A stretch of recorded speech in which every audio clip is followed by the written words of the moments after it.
বাংলাদেশের রাজনীতি জটিল থেকে জটিলতর হচ্ছে। নির্বাচন নিয়ে যে স্বপ্ন, যে আশা, বিএনপি এবং অন্যান্য যারা দেখছিলেন, তাদের সেই স্বপ্ন ক্রমশ দুঃস্বপ্নে পরিণত হয়ে যাচ্ছে। অন্যদিকে নির্বাচন নিয়ে যারা পলিটিক্স করছিলেন, রাজনীতি করছিলেন, তারা আপাত দৃষ্টিতে তাদের সেই রাজনীতিতে সফল হচ্ছেন। বিএনপি যে এক্সপেক্ট করেছিল, আশা করেছিল যে তাদের কথা মতোই 2025 সনের ডিসেম্বরের মাসে নির্বাচন হবে, এবং তাদের যে আত্মবিশ্বাস ছিল এটি ছিল একেবারে আকাশচুম্বী। বর্তমান সরকারের কোনো সামর্থ্য নেই, শক্তি নেই বিএনপির এই যে শক্তিমত্তা, ডিসেম্বর মাসে নির্বাচন আদায় করে নেওয়ার শক্তিমত্তা, এটাকে চ্যালেঞ্জ জানানোর। বিএনপির আত্মবিশ্বাস ছিল যে প্রশাসনে তাদের লোকজন ইতিমধ্যে নিয়োজিত হয়ে গেছে, মাঠঘাট পথ তাদের নিয়ন্ত্রণে, তাদের প্রধান প্রতিদ্বন্দ্বী আওয়ামী লীগ বাংলাদেশে নেই। তো কাজেই তারা যদি চায় আদালতের রায় তাদের মতো হবে, তারা যদি চায় তবে দক্ষিণ সিটি কর্পোরেশনের মেয়র এশরাক হবে, তারা যদি চায় ডক্টর মোহাম্মদ ইউনূস ক্ষমতায় থাকবে না, তাই হবে। কিন্তু গত যদি 60 দিন অর্থাৎ 2 মাসের ঘটনা পরিক্রমা দেখেন, তাহলে দেখবেন যে বিএনপির সব আশাগুলো নিরাশায় পরিণত হয়েছে, সব আত্মবিশ্বাসগুলো ভেঙে চুরে চুরমার হয়ে গেছে, এবং তাদের আশা এবং যে আত্মবিশ্বাস সংক্রান্ত যে সফলতা তারা আশা করেছিল, প্রায় সবগুলো ধূলিসাৎ হয়ে গেছে। সরকার খুব সুকৌশলে বিএনপিকে ডিসেম্বর থেকে ফেব্রুয়ারি পর্যন্ত নিয়ে গেছে, আবার এখন ফেব্রুয়ারি থেকে এপ্রিলের মধ্যে টানা হেঁচড়া শুরু করেছে। বিএনপির যে জনতার মেয়র বলে খ্যাত এশরাক, তো ইঞ্জিনিয়ার এশরাককে প্রথমে সেই যমুনার সামনে থেকে ডক্টর মোহাম্মদ ইউনূসের পলিটিক্স শাহবাগ পর্যন্ত ঠেলে দিয়েছে, শাহবাগ থেকে নগর ভবন, আর সেই নগর ভবন থেকে তাকে এখন তার বাড়িতে ফেরত পাঠানো হয়েছে। রাজ্যের হতাশা এবং যাকে বলা হয় অস্থিরতা, এই যুবককে, যে কিনা বিএনপির তারুণ্যের প্রতীক, তারেক রহমান সাহেবের দক্ষিণ হস্ত এবং আশার বিমূর্ত প্রতীক, তো সেই তরুণ নেতার যে অপ্রাপ্তি এবং সরকার কর্তৃক নাস্তানাবুদ, এবং তাকে নিয়ে যেভাবে জামাতের লোক, এনসিপির লোক ঠাট্টা করছে, মস্কারা করছে, এতে করে আগামী দিনে তার রাজনীতির যে ইমেজ, এটা পুনরুদ্ধার করা সত্যিকার অর্থে তার জন্য কঠিন হবে। দ্বিতীয়ত, সরকারের যারা কর্তা ব্যক্তি যেভাবে তাকে টার্গেট করেছে, সেক্ষেত্রে এই সরকার যদি ক্ষমতায় থাকে এবং এই সরকারের অধীন যদি নির্বাচন হয়, তাহলে এশরাক মেয়র তো দূরের কথা, অন্য যে কোনো নির্বাচনে সরকারি প্রশাসন যন্ত্রের যে বদনজরের কবলে পড়বে, সেটা কাটিয়ে ওঠা তার পক্ষে সম্ভব হবে বলে আমার কাছে মনে হচ্ছে না। তো যেটা বলছিলাম যে ডক্টর মোহাম্মদ ইউনূস এবং তার যারা লোকজন বিএনপিকে খুব সুকৌশলে ডিসেম্বরের যে দাবি, সেই দাবি থেকে ফেব্রুয়ারিতে নিয়ে গেছে লন্ডন বৈঠকের মাধ্যমে। এখন লন্ডনে একটা বৈঠক হয়েছে তারেক রহমান সাহেবের সঙ্গে ডক্টর মোহাম্মদ ইউনূসের, এবং সেই বৈঠককে কেন্দ্র করে অনেকগুলো আশা, অনেকগুলো ভরসা, অনেকগুলো যাকে বলা হয় স্বপ্ন বিএনপিকে আবেগ আপ্লুত করেছে। তারা দেখতে পাচ্ছে যে এই ডিসেম্বর এলো বলে, তারপর এই ফেব্রুয়ারি এলো বলে, তারপর ফেব্রুয়ারি মাসের 15 তারিখে যদি নির্বাচন হয়, 16 তারিখে আমাদের ক্ষমতা, আমরা প্রধানমন্ত্রী, আমরা রাষ্ট্রপতি, আমরা এমপি, সব কিছু আমাদের অধীন, এবং এই স্বপ্নে তারা বিভোর হয়ে ডক্টর মোহাম্মদ ইউনূস এবং তার যারা লোকজন তাদের সপক্ষে যে কথাগুলো বলা শুরু করলো, সেই সকল কথা এখন তারা ফিরিয়ে নিতে ইচ্ছা করলেই পারবে না। অথচ এই গত 60 দিনের মাথায় পুরো রাজনীতির প্রায় সবগুলো সমীকরণ বিএনপির বিরুদ্ধে চলে গেছে এবং ডক্টর মোহাম্মদ ইউনূসের পক্ষে চলে গেছে, জামাতের পক্ষে চলে গেছে। এবং বিএনপির যে আপাতত যে আত্মবিশ্বাস, সেই আত্মবিশ্বাসটা মানে এমন একটা জায়গাতে চলে এসেছে এবং বিএনপিকে টেনে হেঁচড়ে এমন একটা জায়গায় আনা হয়েছে, তারেক রহমান সাহেবকেও টেনে হেঁচড়ে এমন একটা জায়গায় আনা হয়েছে। এখন নাহিদ বড় না তারেক রহমান বড়, এদেশে নাহিদের অবদান বেশি না তারেক রহমান সাহেবের অবদান বেশি, এ সকল কথাবার্তা হচ্ছে। সালাউদ্দিন সাহেব বড় নেতা না সার্জিস বড় নেতা। এদেশে তাসনিম যারা, তাসনুভা, ডাক্তার তাসনুভা, অন্যান্য যে সকল এনসিপি নারী নেতৃত্ব রয়েছেন, তাদের সমপর্যায়ের জ্ঞানী গুণী লিখিত লেখাপড়া যায় না সেই নেত্রী, মহিলা নেত্রী বিএনপিতে নেই, এই ধরনের একটা ভাইব তোলা হচ্ছে। আর হাসনাত আবদুল্লাহ, তাকে অনেকটা গ্র্যান্ড লিডার, যদি ধরেন সিরাজুল আলম খান মুক্তিযুদ্ধের পরে, আসাম আব্দুর রব, কিংবা ধরুন তোফায়েল আহমেদ, এদের পর্যায়ে তাকে এনলাইটেন অ্যান্ড হাইলাইট করা হচ্ছে। এবং আশ্চর্য ব্যাপার হলো যে পত্র পত্রিকাগুলো, টেলিভিশন টক শোগুলো ঠিক এই ন্যারেটিভগুলো, মানে বিএনপি ভার্সেস এনসিপি। তো একটা সময় বিএনপি ভার্সেস আওয়ামী লীগ কল্পনা করা হতো, এখন আওয়ামী লীগকে বাদ দিয়ে বিএনপিকে জামাত নয়, তারপরে শেষে হেফাজত নয়, কিংবা জাতীয় পার্টি নয়, তাদেরকে তুলনা করা হচ্ছে সরাসরি এনসিপির সঙ্গে। বোঝার চেষ্টা করুন।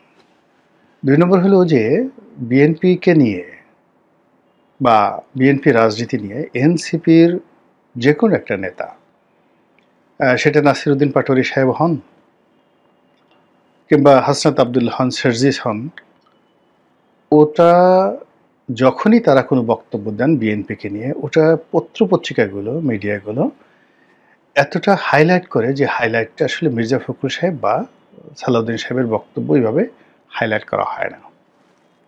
অথচ পত্রপত্রিকাগুলো জুলাই আগস্ট বিপ্লবের পর বা গণমাধ্যমগুলো বলতে গেলে বিএনপির দখলে, মালিকানা এবং নিয়ন্ত্রণ। এখানে এনসিপির কোনো মালিকানা নেই, ডক্টর মোহাম্মদ ইউনূসের কোনো মালিকানা নেই কোনো গণমাধ্যমে। কিন্তু গণমাধ্যম বারবার বিএনপি ভার্সেস এনসিপির মধ্যে যে সমতা আনার চেষ্টা করছে, সেখানে ক্রমশ এনসিপি গুরুত্ব পাচ্ছে প্রচার এবং প্রোপাগান্ডায়, আর বিএনপি ক্রমশ পিছিয়ে চলে যাচ্ছে। এবং এর ফলে সাম্প্রতিক সময়ে যে কথাগুলো আসছে, সেটি বিএনপির যে দন্যতা, বিএনপির যে অসহায়ত্ব, এটা ক্রমশ স্পষ্ট হয়ে যাচ্ছে। 2টো উদাহরণ দিই। প্রথম উদাহরণ হলো যে এনসিপি নিবন্ধনের জন্য তাদের নির্বাচনী প্রতীক হিসেবে শাপলাকে চেয়েছে। শাপলা আমাদের জাতীয় ফুল। আমাদের 2টো যাকে বলা হয় এখানে শাপলা সংক্রান্ত বিষয় রয়েছে। একটা হলো শাপলা জাতীয় ফুল, আর অন্যটা হলো আমাদের একটা রাষ্ট্রীয় প্রতীক রয়েছে। শাপলা, তারপরে ধানের শীষ দিয়ে ওই যে টাকার পিছনে বা প্রধানমন্ত্রী মনোগ্রামে এই জিনিসগুলো থাকে, শাপলা সহ মানে ধানের শীষের যে প্রতীক, এটা থাকে। এটা হলো রাষ্ট্রীয় প্রতীক। আর শাপলা যেটা যে ফুল, এটা আমাদের জাতীয় ফুল, যেমন রয়্যাল বেঙ্গল টাইগার। এখন রয়্যাল বেঙ্গল টাইগার আমাদের জাতীয় পশু, ইলিশ আমাদের জাতীয় মাছ। তো সেই থেকে যদি আপনি ধরেন যে জাতীয় কোনো প্রতীককে বা জাতীয় কোনো প্রাণী, ফুল, ফল, কাঁঠাল, এদেরকে এগুলোকে আপনি কোনো নির্বাচনে প্রতীক করতে পারবেন না, তাহলে এই ঘটনাটা ঠিক নয়। কারণ হলো ইলিশ মাছ প্রতীক আছে, তারপরে শেষে কাঁঠালও প্রতীক আছে, মোরগ প্রতীক আছে নির্বাচনে। তো সেক্ষেত্রে শাপলা কেন প্রতীক হবে না, অ্যাজ এ সিঙ্গেল শাপলা ফুল? তো তারা শাপলা চেয়েছে এবং নির্বাচন কমিশন থেকে বলা হয়েছে শাপলা দেয়া হবে না। এখন শাপলাকে যদি বলা হয় জাতীয় প্রতীক, তাহলে তো জাতীয় প্রতীক ইলিশ মাছ, সেটা কি করে নির্বাচনের প্রতীক হয়? তো সেটা না বলে বলা হচ্ছে যে এটা রাষ্ট্রীয় প্রতীক। ভালো কথা। তো রাষ্ট্রীয় প্রতীক তো শাপলা একক নয়, এখানে একটা আর্ট করা হয়েছে, একটা শাপলাকে মধ্যে রেখে দুই পাশে দুটো ধানের শীষ দেয়া হয়েছে। এখন যারা এনসিপির নেতা, বিশেষ করে শারজিস আলম সাহেব, তিনি বলেছেন যে ঠিক আছে, যদি রাষ্ট্রীয় প্রতীক শাপলা আছে, তার সঙ্গে ধানের শীষও আছে, তো শাপলাকে যদি নির্বাচনের প্রতীক দেয়া না হয়, তাহলে তো ধানের শীষও থাকবে না, ধানের শীষও বাদ হয়ে যাবে। এখন এই কথার তো যুক্তি আছে, নিদারুণ যুক্তি আছে। এই কথা শুনে বিএনপির যারা লোকজন ভীষণ রকম বিক্ষুব্ধ। যে কথা শেখ হাসিনা বলেননি, যে কথা হুসাইন মোহাম্মদ এরশাদ সাহেব বলেননি, সেই রকম একটা জায়গাতে এনসিপির নেতারা টান দিয়েছেন, বিএনপির একেবারে কলিজার মধ্যে টান দিয়েছেন। খুব রাগ হয়ে যাচ্ছেন বিএনপির যারা লোকজন, এবং সেই তাদের যে রাগগুলো যদি পত্রপত্রিকা বা সংবাদ মাধ্যমে 1% প্রদর্শিত হয়, সেক্ষেত্রে শারজিস সাহেব যে বক্তব্য দিয়েছেন সেটা একেবারে 99% গুরুত্ব দিয়ে প্রচারিত হচ্ছে। তো এই ক্ষেত্রে আপনারা জানেন যে প্রচারই প্রসার, এবং এই দুনিয়াটা এখন বিজ্ঞাপনের দুনিয়া।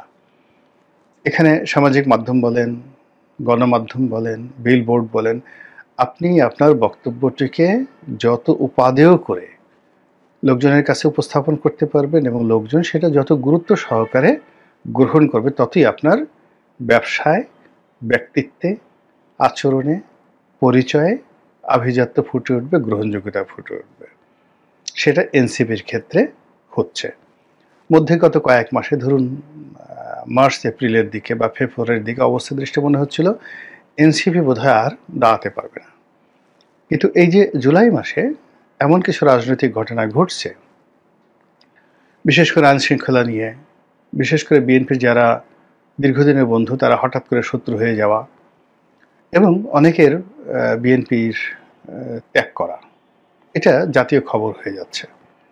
হয়তো বিদেশে কোনো একজন অখ্যাত নেতা, অখ্যাত কর্মী, কিংবা বাংলাদেশের কোনো একজন অখ্যাত নেতা বা কর্মী বিএনপি ত্যাগ করছেন, ওটা মিডিয়াগুলো একেবারে হাইলাইট করে দিচ্ছেন, না জানি বিএনপির মহা সর্বনাশ হয়ে গেলে অমুকে তমুকে বিএনপি ত্যাগ করে ফেলেছে। এটা বিএনপির জন্য একটা বিরাট ঝামেলার বিষয়। তো বিএনপি এই বিষয়গুলো কিভাবে মোকাবেলা করবে বা করছে? বিএনপির কোনো কর্মকাণ্ড দেখে মনে হচ্ছে না যে তারা এই বিষয়গুলো খুব ইন্টেলিজেন্টলি, বুদ্ধিমত্তার সাথে, স্মার্টলি, একেবারে আধুনিকতা দিয়ে তারা এগুলো মোকাবেলার চেষ্টা চালাচ্ছে। বরং তারা যে সমঝোতা করার চেষ্টা করছে, বা তাদের নেতৃবৃন্দ যারা আছেন তারা যে সকল কথাবার্তা বলছে, তাতে করে বিএনপি আরও বেশি অবদমিত হচ্ছে। যেমন ধরুন, আমরা প্রথম থেকেই শুনে আসছিলাম যে বিএনপির সঙ্গে এনসিপির সিট ভাগাভাগি নিয়ে একটা সমঝোতা হতে পারে। বিএনপির যারা লোকজন সবাই খুব সিসি করছে যে এটা একটা কথা হলো, কোথায় বিএনপি, কোথায় এনসিপি? বিএনপি মরে গেলে এই কাজ করবে না। বিএনপির প্রত্যেকটা লোক কচু গাছের সঙ্গে গলায় দড়ি দিয়ে মরবে, কচু পাতা খাবে, তবু তারা এনসিপির মতো একটা একেবারে নব্য দলের সঙ্গে তারা সমঝোতা করে তাদেরকে 100 সিট ছেড়ে দিতে হবে, এইরকম একটা সমঝোতা করে তারা নির্বাচনে আসবে। এই কথা শুনতেই বিএনপির গা কাটা দিয়ে উঠছিল, তাদের বমি বমি ভাব চলে আসছিল। এই যে তুচ্ছ এবং তাচ্ছিল্য, সেই তুচ্ছ এবং তাচ্ছিল্য 2025 সনের জুলাই মাসে এসে এমন অবস্থা হয়েছে যে স্বয়ং বিএনপির ডিফ্যাক্টো নেতা জনাব সালাউদ্দিন সাহেব তিনি বলেছেন যে বিএনপির জন্য এনসিপির দরজা খোলা। তারা জামাতের সঙ্গে কখনো, মানে বিএনপি জামাতের সঙ্গে কখনো সমঝোতা করবে না, কিন্তু এনসিপির সঙ্গে প্রয়োজনে সমঝোতা করতে তারা প্রস্তুত। এখন চিন্তা করুন যে এটার সঙ্গে সালাউদ্দিন সাহেবের একটা পলিটিক্স আছে। এর কারণ হলো মূলত মাদার পার্টি জামাত, এবং জামাতের সাবস্টিটিউট হিসেবে এনসিপি কাজ করছে। তো সেক্ষেত্রে জামাতের সঙ্গে এনসিপির একটা দূরত্ব তৈরি করার জন্য তিনি এই কথাটা যদি বলেও থাকেন, ওটি মানুষ বুঝছে না, আর ওটা মানুষ ধর্তব্যের মধ্যে রাখবে না। মানুষ যেটা মনে করবে যে এখন বিএনপি এমন দুর্ভিক্ষের মধ্যে পড়েছে, রাজনীতির দুর্ভিক্ষের মধ্যে পড়েছে যে এনসিপির হস্ত মোবারক চুম্বন করা ছাড়া, এনসিপিকে আলিঙ্গন করা ছাড়া এবং এনসিপিকে অনুসরণ করা ছাড়া বিএনপি তার কাঙ্ক্ষিত যে মাকাম বা গন্তব্য সেখানে পৌঁছাতে পারবে না, নির্বাচনের ধারে কাছে যেতে পারবে না। এবং এই যে একটা পরিস্থিতি, সেই পরিস্থিতিতে মনে হচ্ছে যে রাজনীতি বা পলিটিক্সে বিএনপি মস্ত বড় একটা মার খেতে যাচ্ছে। আল্লাহ আমাদের সবাইকে